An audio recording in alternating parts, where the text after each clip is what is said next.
What I'm about to say is going to make some of you really upset, but when I first purchased A Gallo handmade watercolors, I did not like them. Now, if you remember, I had the same kind of feelings about Zecchi watercolors from Italy, but we realized quickly there that it was because I didn't have all the right colors in my palette. I was curious if my opinion of A Gallo would change if I actually expanded my palette. So, of course, another excuse to buy more watercolors. Now, hear me out before you fill my comment section with all the hate. It wasn't the formulation. It wasn't the way the colors of A Gallo moved or performed. They were luscious and lovely. It was just the colors. I was kind of like underwhelmed. And I bought these very early in the schmandemic. And so, yeah, I think A Gallo's collection and offerings were a lot smaller then. And I just assumed that their naturals collection was kind of it. You know what happens when you make assumptions, though. Let's see if I can turn this opinion around. All right, here's the original naturals palette. And you can see it's very natural. And I remember swatching these originally, and even some of the paints just felt like they weren't very powerful. But remember, A Gallo is all about historical pigments, and so some of those aren't super powerful. Okay, I did purchase a bunch of new colors, and they are bright and exciting and all the things, and yay. So I'm going to build a new palette. Now today I'm going to be using one of my new at the time of recording empty collectible watercolor palettes. This is the Happy Painting palette. It is a botanical pattern, and if you're curious about how to get your hands on this one and a bunch more, head to the description. You're going to see all the links and information down there.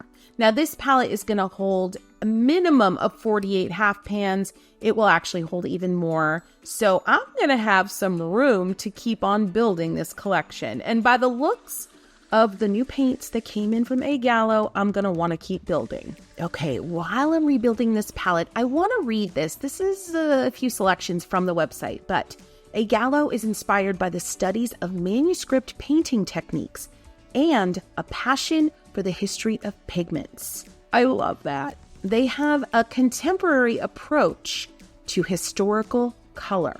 She says, over the last years, my husband and I have lived and worked in Dubai, Istanbul, and Rome. They now live in the medieval town of Assisi, birthplace of St. Francis, and home to several of the most important fresco cycles by Giotto. A place of unique, natural, spiritual, and artistic beauty. Friends, I have been to Assisi, and I can attest to this. I was actually so inspired by the place. I'm not Catholic. I don't really believe in all of the, the saints and all that stuff, but I actually have some artwork with St. Francis on my wall because this place inspired me so deeply. Anywho, I digress. In Assisi, this paint-making couple continued to study the historic use and trade of pigments during the Middle Ages, and they developed a series of handmade colors with this vision of connecting us, the painters, to the origins of artistic materials. Oh, love it. And friends, I remember reading about this couple, and when I decided to purchase the palette, this is what got me so excited.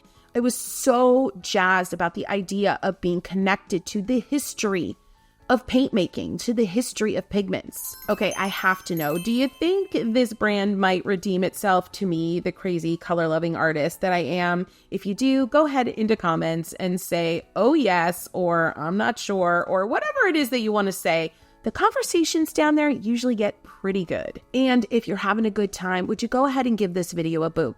A boop is a like, and likes help out YouTubers. So yeah, we really enjoy them. Thanks in advance. And stick around because I'm going to be painting a landscape today once I get this palette built, and you're not going to want to miss it. I'm using my new swatching stamp set, and at the time of recording, this wasn't even available. You may be watching it now, and it might be available, so check down in the description. So it comes with a water-resistant ink pad. It comes with a bunch of different stamps that are going to help you swatch creatively the acrylic block. And here's what I chose today, the little mini ring binder. And then I wanted to be able to have the brand and the pigment information and the name of the color. Now, this isn't a video about how to use the stamp set, but it's pretty easy. You peel the stamps off. I have 2 here on my acrylic block, and you pop them on, and then you press lightly on the stamp pad. You might have to do it twice to get full coverage, and then you just kind of eyeball things. I know there's probably a more professional, perfect way to do this, but I like eyeballing. And you just press and lift straight up, and you've got a beautiful impression. And yeah, you've got a custom swatching page. Originally, I thought I was going to do this on my Stonehenge cold press, but I actually switched to GenCrafts 100% cotton paper because honestly, I ran out of Stonehenge. So yeah, you see me actually creating the page on Stonehenge, but I'm going to be swatching on GenCrafts. Okay, you still with me? If you're still with me, go ahead and give this video a boop. That's a like. No, I'm just kidding. Okay, let's get to some swatching. Now, remember, my set is almost 4 years old, my original set. And I'm thinking that maybe the way that they named colors may have changed a little bit because some things just weren't lining up. So you're going to notice as I read off the colors that I'm swatching that there might be some question marks. I've got some of these names or pigment numbers written in pencil with, yeah. Things got a little confusing, so if you can clear up any of this for me, friends, as I'm swatching, go ahead and help me out in comments. PW6:1, and that is buff titanium. Next up, we have Fig, and then Azo, Jardin TE.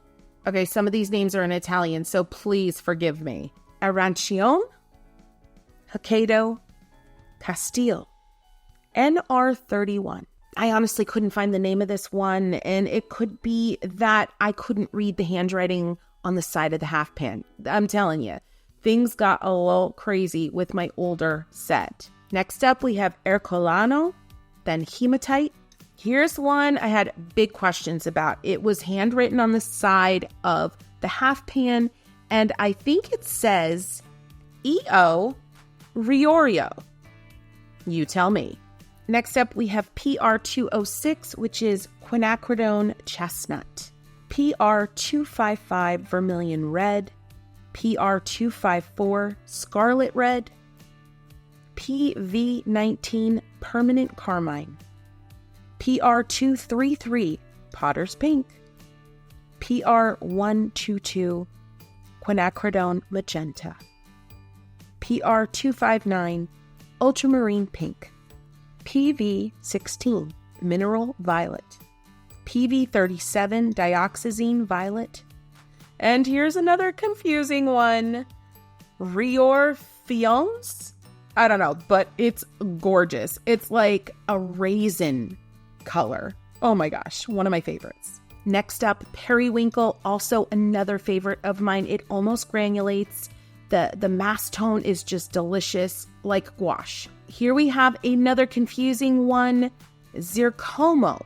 I thought it was deep sea green, but then I actually found deep sea green later on. So yeah, I don't know. And if you're wondering, like, Kristy, why don't you just look at the swatch card? Well, here's a funny story. So I accidentally threw out the swatch card, which probably would have cleared up a lot of this confusion. Yeah, so by the time I went to do this voiceover, yeah, the swatch card was long gone.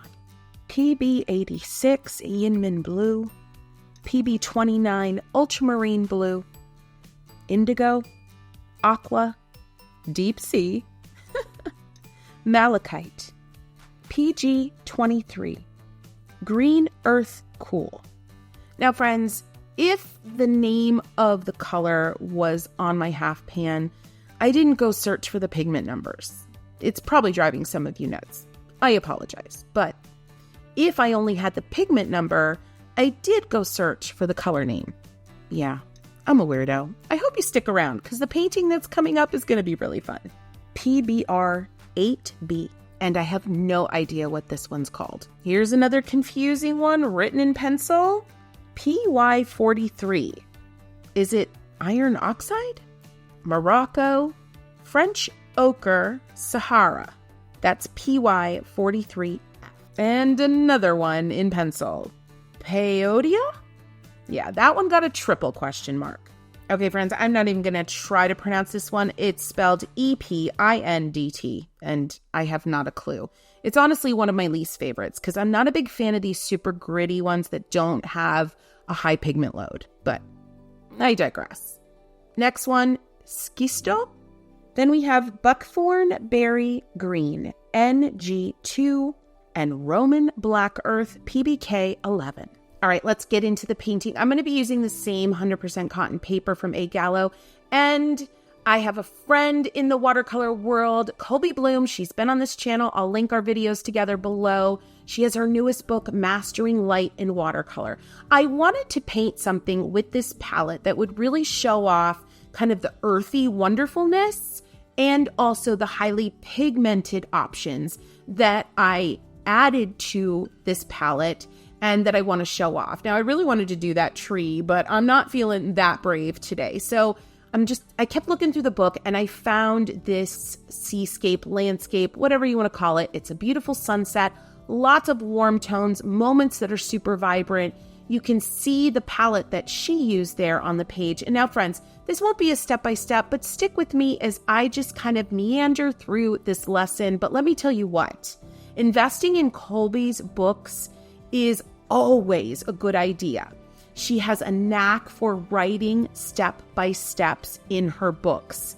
You are going to be loving the way that she teaches through words in each and every one of her books. So definitely head to the link in description and pick this one up. If not to just support her, but you'll get some awesome paintings out of it, I promise. What I am remembering about these paints, A Gallo has a huge range of transparency. You're going to have the colors that have that low pigment load that really require you to build and build and build layers. Some, like I mentioned before, that are even gritty. And I'm assuming that harks back to the kind of historical nature of some of the pigments that they're using. But in addition to all that, you've got some of these colors, some of these formulations that are just filthy with pigment. I mean, you can get a finish that looks so much like gouache. It's incredible. So if you're looking for, let's say, your first handmade watercolor palette, I would say this would be a phenomenal choice because you're not just getting a lot of opaques like you would with, let's say, case for making. And you're not getting just a ton of granulating pigments that are more sheer like you would with, let's say, Masha's. And friends, let me tell you, both of those brands, I am not throwing any shade. If I had to decide between those two, I couldn't do it. They're phenomenal. I'm just saying that if you had to make a choice, this would be a great first handmade watercolor palette because it's going to show you all of the loveliness that happens in the handmade watercolor world, from super sheer and gritty and curious and requiring a lot of layers to super intense, almost like gouache, super opaque. And you can see that more opaque quality of some of these paint formulations when I start to get into the really dark mountains. It's really easy for me. I mix a little bit of indigo with a little bit of that black and a little bit of, I forget what I used, but I think it was in the blue family beyond the indigo. And easily I got this super intense kind of full coverage or very near full coverage option to very quickly block in that mountain in the foreground. So yeah, you can really see in this painting, even though it's very simple in the early stages, and I don't know if I'm doing Kolbie justice, but you can see the range of awesomeness that A Gallo is going to give you. I was so wrong, friends. I was wrong to, number one, not look more into A Gallo when I first invested in this palette because they got a lot of awesome going on. And yeah, I also need to remind myself that when I purchase a palette, hi, Kristy Rice here, color lover, I should probably mix it up a bit and not get an all naturals palette. But friends, this brand is not a one-trick pony. This brand has got so much going on. And honestly, so many of you ask me about A Gallo, especially when I did my handmade watercolor tour, and you were like, where's A Gallo? And yeah, so here she is. And yes, I'm in love. Now, I'll be honest, I gotta know, for those of you who like those gritty, super sheer paint options in sets like this, what do you do with them? Let me know in comments. And while you're at it, give this video a boop. And I'm sorry, I digress, but I really want to know, like, what do we do with these gritty options? Now, back to a little bit about Kolbie and this book. This is the third book of Kolbie's that I have. And let me tell you what, I mentioned it earlier. She knows how to describe painting via text in such a powerful way. And that is not an easy thing to do. You literally feel like you're sitting next to Kolbie and she's describing step by step how to do this.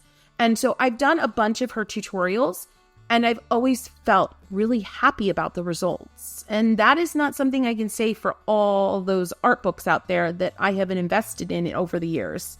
Because there's an art to describing how to paint something when you only have some photos and some text. Now, I will be honest, in my painting here, I'm not using her colors.